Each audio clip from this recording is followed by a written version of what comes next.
Hello. Hi. Yeah. Hello. I am here. What do you want? You expecting me to talk about droids or something? Fine. You want me to talk about droids? I'll talk about droids. Oh, yay, whippy. Time to talk about Star Wars droids for I do not know how long. Yeah, this is a little bit of a just fun, unscripted rumble that may or may not be serious, but we are going to be talking about these Star Wars droids, whether you like it or not. There are many droids. They are very common. They are as common as Teenage Mutant Ninja Turtles collaborated and everything. Sorry about that. I don't know what happened, but yeah, we're going to be talking about some droids, so I'm just going to start in some random order and we'll just chat about them, really. Let's just get into it. Right, let's start with the most iconic two pieces of shit. Let's start off with C-3PO and his robot friend, aka R2-D2. Oh, sorry, I meant R2D Toa, according to Return of the Jedi. I mean, of course they're iconic. I mean, one of them looks like a golden globe and the other looks like a bin. So what are you expecting? Think they're going to be very underrated and nobody talks about them? Well, here they are, mainstream. They appear everywhere. They're very cool. They're very epic. Golden Globe over here. Here's the main objective in the films is to make everyone do a lol, to make them all go like... R2-D2 over here, nah, this bin's built different. He is just the sole MVP of Star Wars. He gets everything done. He can fly, he can zap things, he can do R2-D2 stuff. I don't know. But R2-D2, man, he is the strong, stoic, silent type, only speaking in beeps and boops, probably saying swear words whilst at it. Damn, no one could be R2-D2. I just want to move on to the next droid, okay? R4P17. Yeah, he was truly the droid of all time, appearing in Attack of the Clones and Revenge of the Sith. He was the droid assigned to Obi-Wan Kenobi. Oh yeah, I forgot to mention yet that, yeah, you probably noticed already, but R2 and R4P17 over here are both something called astromech droids, which, well, they look like that, and that's why they look similar to each other. But let's just get on with R4's backstory and stuff, okay? Like I said before, he's Obi-Wan's droid during Attack of the Clones, as well as the Clone Wars and Revenge of the Sith. But then in Revenge of the Sith, something very dark and tragic happened. He was killed by one of these ugly things known as buzz droids. Buzz droids, you really think you are terrifying? Well, let me introduce you to...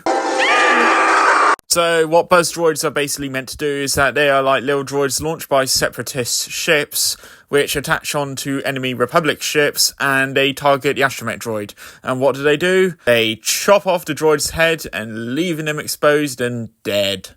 So yeah, they're not to be underestimated, but R2-D2 being the Chad he is, he fends them off very well, because he's R2-D2.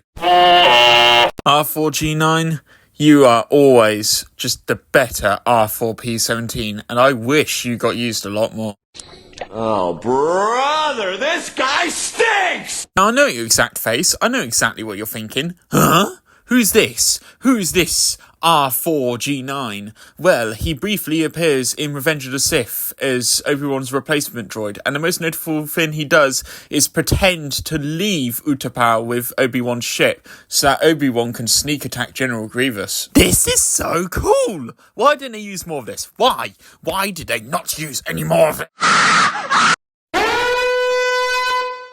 Okay, so, I wasn't going to put this part of the video, but during my little break whilst making this video, I got the strangest YouTube ad I've gotten in quite a long time. So I wanted to watch Dan Murrell's new video about his review on Materialists, but instead I then get an advert for Peppa Pig by one of those fake Peppa Pig channels, and it's not just any advert, it's just an hour compilation of illegally uploaded episodes.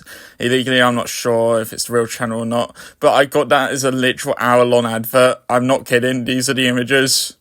I'm not making this up.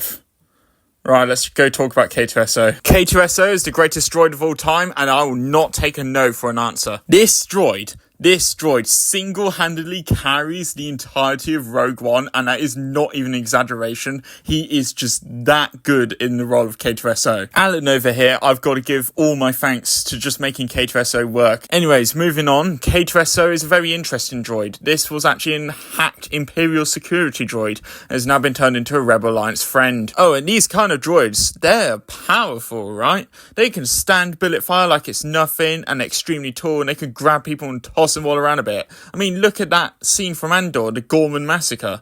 Geesh, they're scary in that. If I had to put K2SO / the security droids on a tier list, I'd put them high. I'd put them very high. Oh, brother, this guy stinks! Yep, it's a droid. It exists. It's made out of flint and steel. It's there. It rolls around a bit.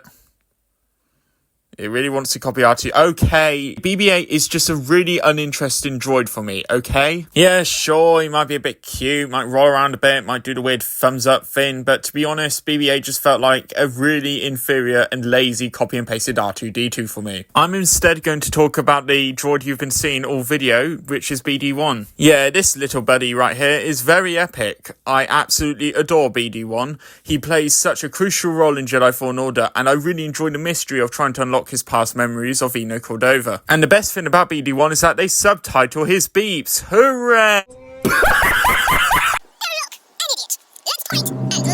So yeah, that concludes my little ramble about Star Wars droids and just some cool stuff about them. I was going to put SM-33 in the video, but I decided not to because I already talked about him a lot in my Skeleton Crew review.